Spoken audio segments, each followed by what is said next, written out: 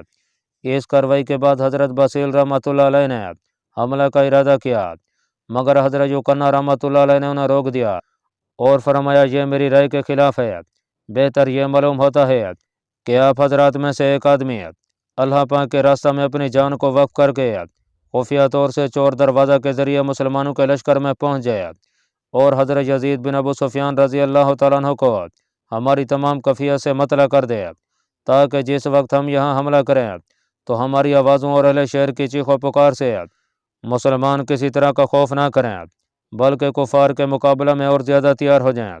یہ سن کر ایک آدمی نے کہا کہ اس کام کو میں کروں گا۔ یہ تبدیل وضع کر کے شہر سے باہر نکلا اور حضرت باسیل رحمۃ اللہ علیہ نے اسی وقت دروازہ کو بند کر لیا۔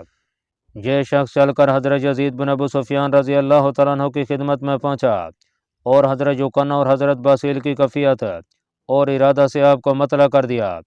آپ نے اللہ جل جلالہ کے لیے سجدہ شکر ادا کیا اور فوج میں منادی کرا دی کہ فوراً تیار ہو جائیں، رومیوں پر اچانک حملہ کرنے کا ارادہ ہے۔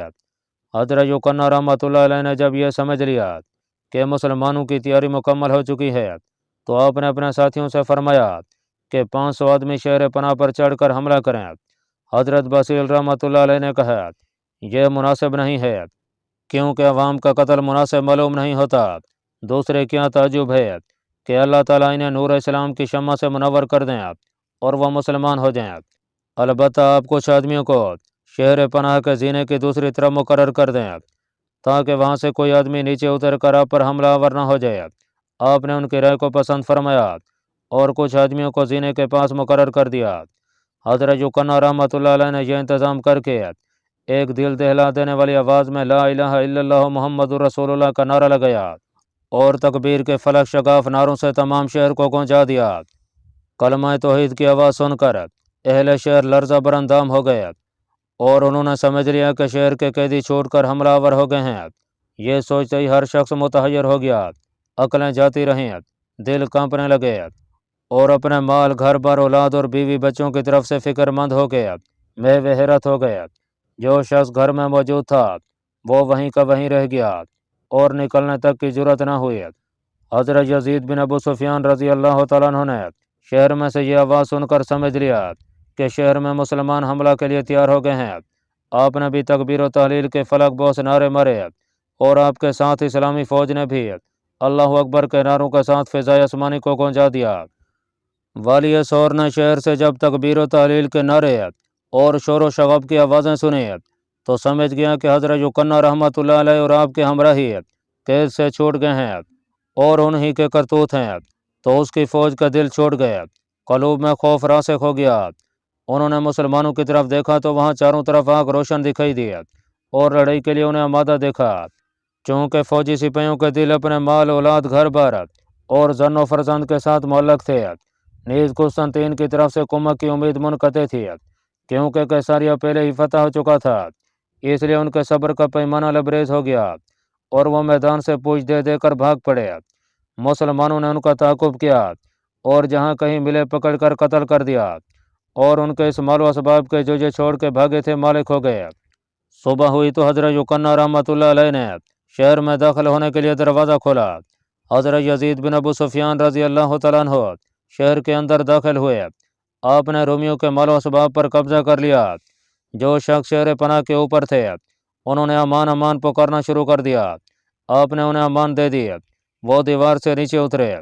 حضرت یزید بن ابو سفیان نے ان سے فرمایا کہ اللہ تعالیٰ نے جن کے لیے تمام تعریفیں ثابت ہیں ہمارے لیے شہر کو تلوار کے زور سے فتح کرا دیا ہے اور اب تم ہمارے غلام ہو۔ ہم جیسا چاہیں تمہارے ساتھ سلوک کر سکتے ہیں، مگر ہم وہ قوم ہیں کہ جب عہد کر لیتے ہیں تو اسے پورا کرتے ہیں اور جو قول کسی کو دیتے ہیں اسے سچ کر دکھاتے ہیں۔ اب ہم تمہیں امان دیتے ہیں اور تمہاری جانوں کو اپنی حفاظت اور ذمہ داری میں لیتے ہیں۔ البتہ جو شخص تم میں سے ہمارے دین میں داخل نہیں ہوگا اسے ہر سال ہمیں جزیہ دینا ہوگا، اور جو مسلمان ہو جائے گا اس کا اور ہمارا حال یکساں ہوگا۔ ان لوگوں نے اسے منظور کیا اور اکثر مسلمان ہو گئے۔ اللہ پاک کمی بیشی معاف فرمائے۔ اللہ آپ کا حامی و ناصر ہو۔